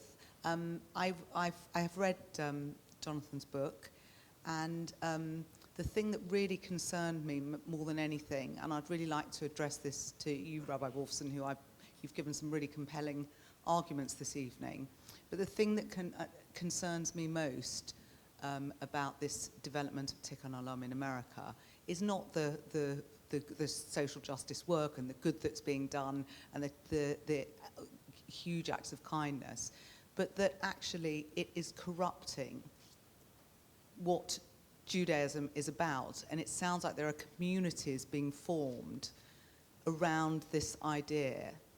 And what worries me, perhaps not even now, but in generations to come, and the sort of example that children are seeing, is that they grow up with this sort of corrupt version of Judaism, and it will dilute our tradition. And I really put that would ask for your comments on that, because this is really what concerns me most. Thank you. Hi, lovely to meet you in person. As I said at the start, I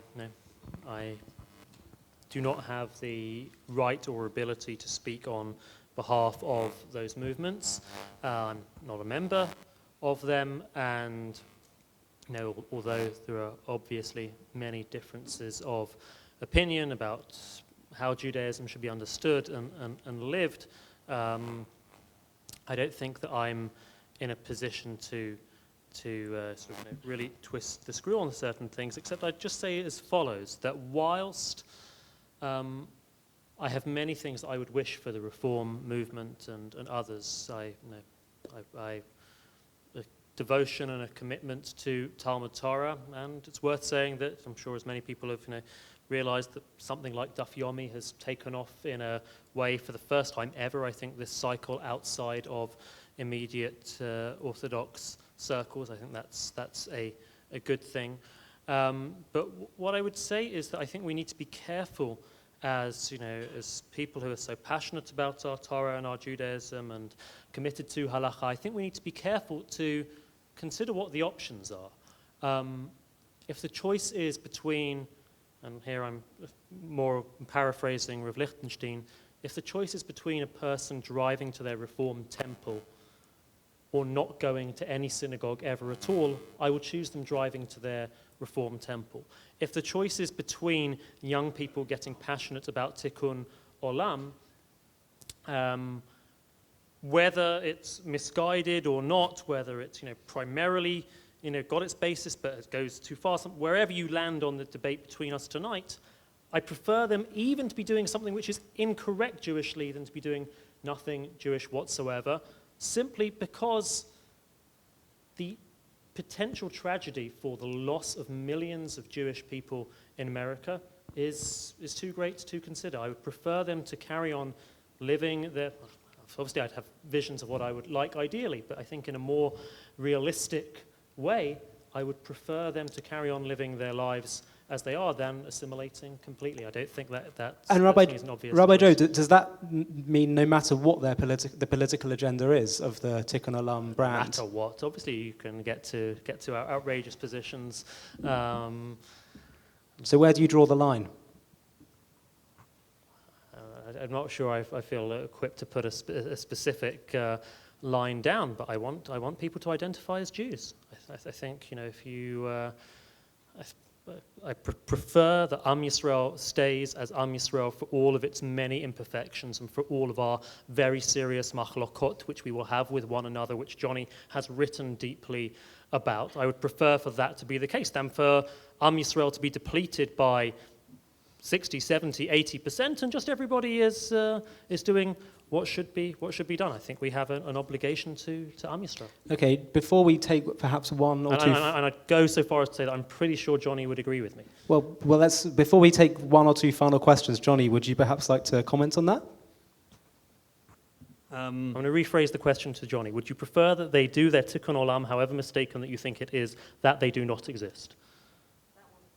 I understand. I'm taking it to that. I'm interested in his answer. Well, it's interesting, Ollie kind of raises the more extreme examples that you say that, you'd rather that people identify as a Jew kind of regardless rather than they don't. I mean, I think it was Howard Jacobson here who coined the phrase as a Jew Jews. The people who basically are only Jewish when it comes to criticizing Israel and will stand up in some hall and say, as a Jew, Israel's doing this awful thing or some other defamatory comment. So, there are some people that perhaps we could do without. Or at least one would hope one would hope at least that they would try to engage with Judaism more honestly, rather than that kind of superficial and very negative sense. Do I prefer that they do Tikkun Olam rather than nothing?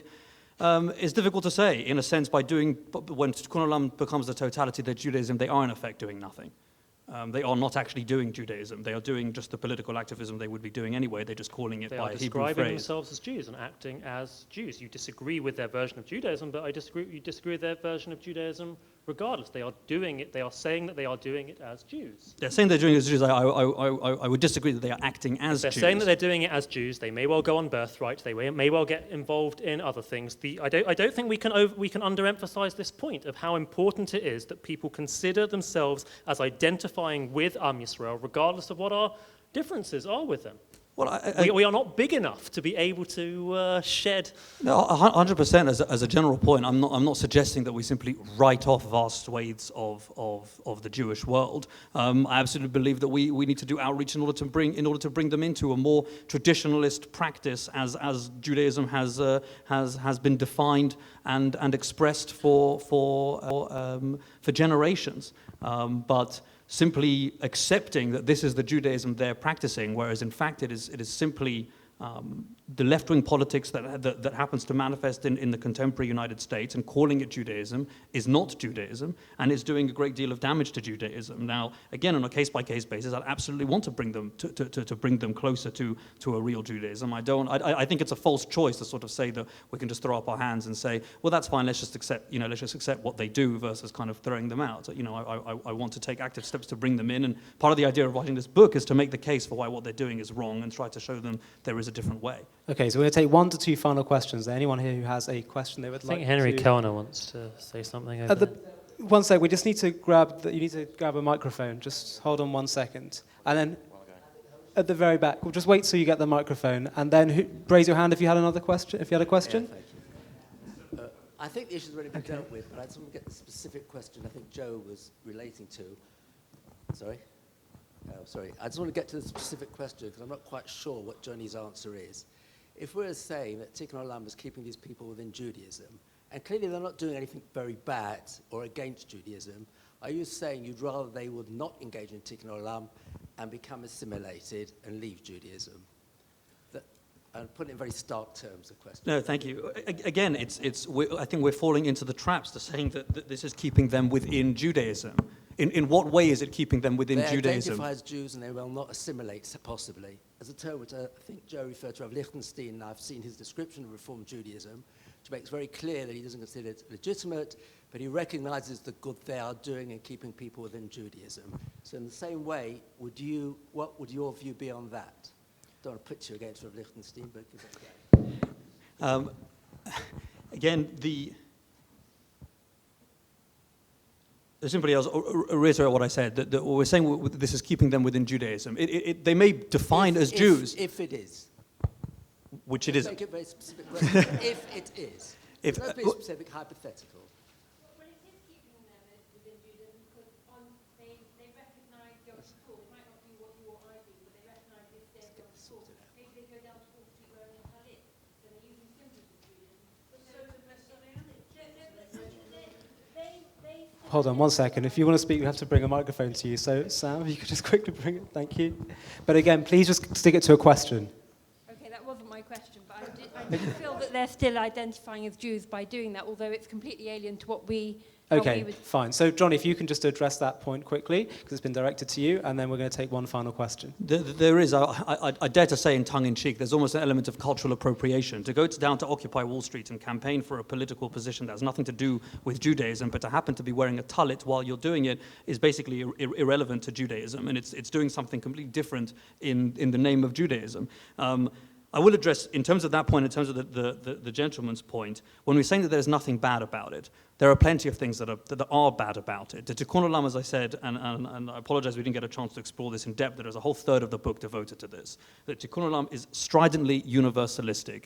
In its theology, it has no real place for the Jewish people, ultimately. And empirically, we see that it is a portal to assimilation. So I appreciate that kind of hypothetically you wish it weren't so, but unfortunately it is. And it's not, American Jewry has a 70% intermarriage, outmarriage rate outside of the Orthodox community. This is an enormous issue, and it is the totality. It is the dominant issue in American Jewish identity, and American Jews are falling off a cliff. These things are connected to one another. There is plenty of bad within it. Now, again, I am absolutely not writing off vast swathes of the Jewish community. Of course not. I've been involved in Jewish education for many years, in Kirov work for many years. I absolutely believe in bringing people back to their heritage. I'm not chas v'shalom saying that we need to kind of write people off, but as an ideology, it is pernicious. It's doing a great deal of damage, and American Jewry has to change course.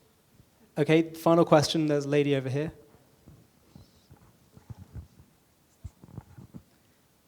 Hi, I'm from the Haredim of the Reform world, so I find all this very familiar. All I can say is that Tikkun Olam has acted as, it's so hefka now, it's become meaningless.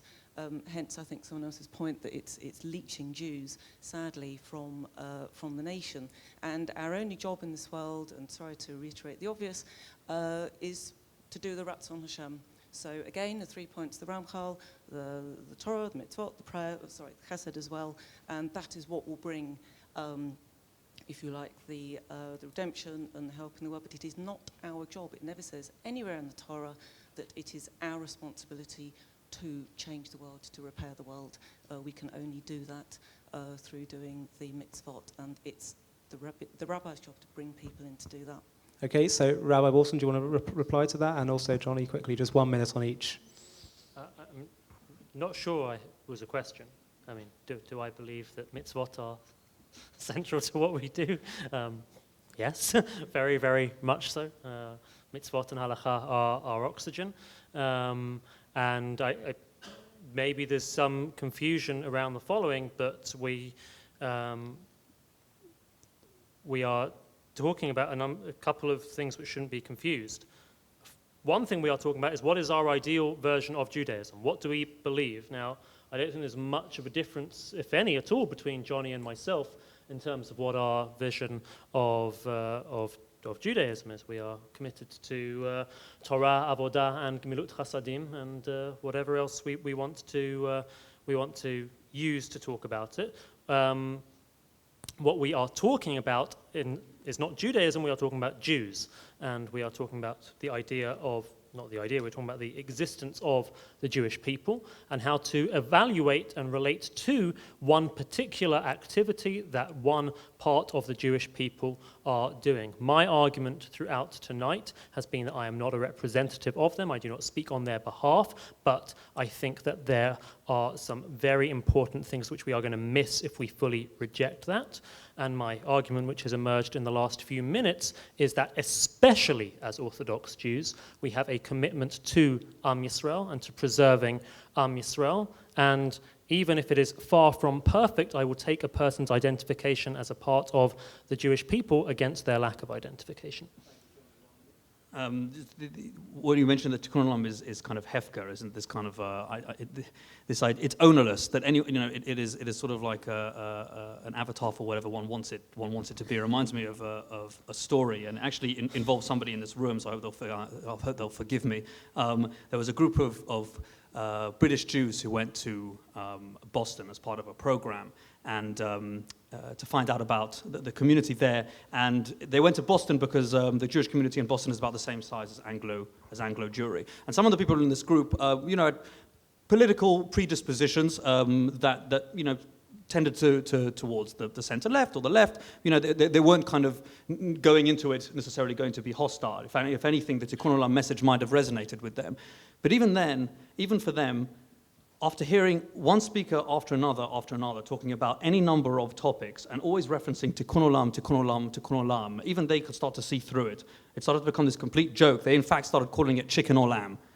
Chicken or lamb, chicken or lamb, chicken or lamb, because it became just this kind of ridiculous idea that people would just throw out because actually the Judaism has very little substance. It's incredibly superficial. Whatever we think is a good thing based on our ideas that are independent of Judaism, we'll call it Tikkun Olam, we'll call it chicken or lamb. Okay, we are now going to move into closing remarks. I do feel so sorry. This chap here is really, I know you've already asked a question, I'm afraid.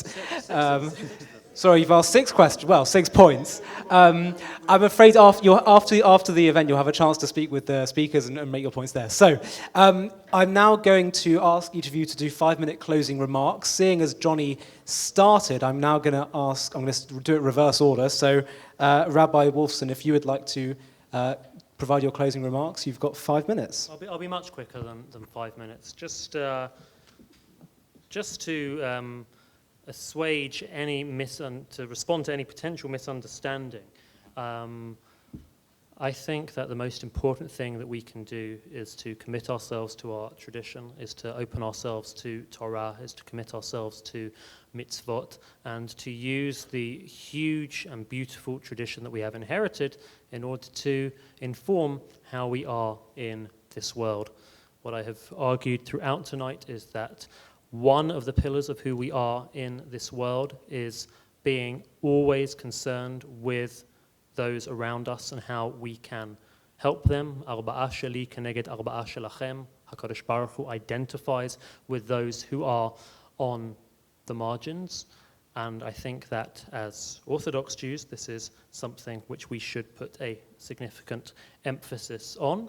And I think that it can serve as a bridge, as an area of commonality beyond our own immediate circles to wider portions of the Jewish people, and we are remiss if we are doing the opposite of that. Thank you very much. Johnny, you have 5 minutes. Thank you again. I'd like to kind of reiterate Joe's remarks. Thank you to everyone for coming, and for engaging in this. And it's been a pleasure to be able to be up here and speak with Joe about it. Sort of conversations that we might have anyway if we were living on the same continent. But here we get to do it in front of an audience, so that's really a pleasure. And to have your input. I don't, Joe mentioned in case there have been a misunderstanding, so equally for my part, in case there have been misunderstandings, I would just urge you to read the book. That is the best expression of it, and more importantly, to buy the book. As I said, if you're interested in the topic, there is the historical aspect of it, there is the sources aspect of it, and there is the why is it bad, the fierce universalism, and the Zionist issue, the issue of Israel, and I think they're all really vitally important. Again, as I said, the most important thing I think people to take away, which I hope I've impressed upon you, is that social justice is about politics, not about charity. It's so important to understand that, because that conflation is at the heart of all this, and why we can't have proper conversations, and we're not really understanding what is the phenomenon that we're looking at. And absolutely, as I said before, we have obligations to the non-Jewish world. Jews have obligations to the non-Jewish world.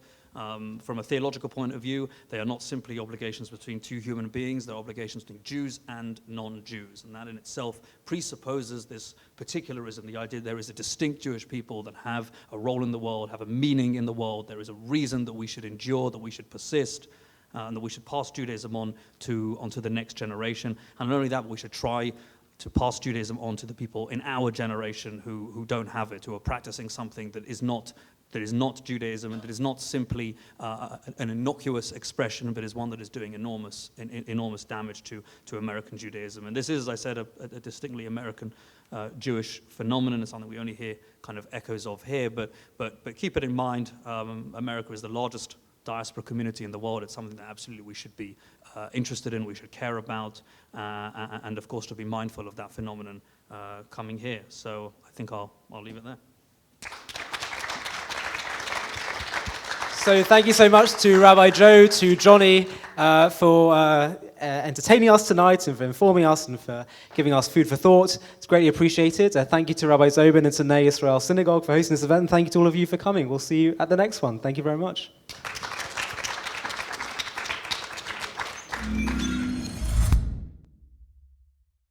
To stay up to date with JTV content, click subscribe here if you're on YouTube, and hit the alarm bell. And if you're on Facebook, hit the like button, and under following, click see first. If you enjoy watching JTV content and want to help us continue to grow, please consider making a donation to us by clicking here.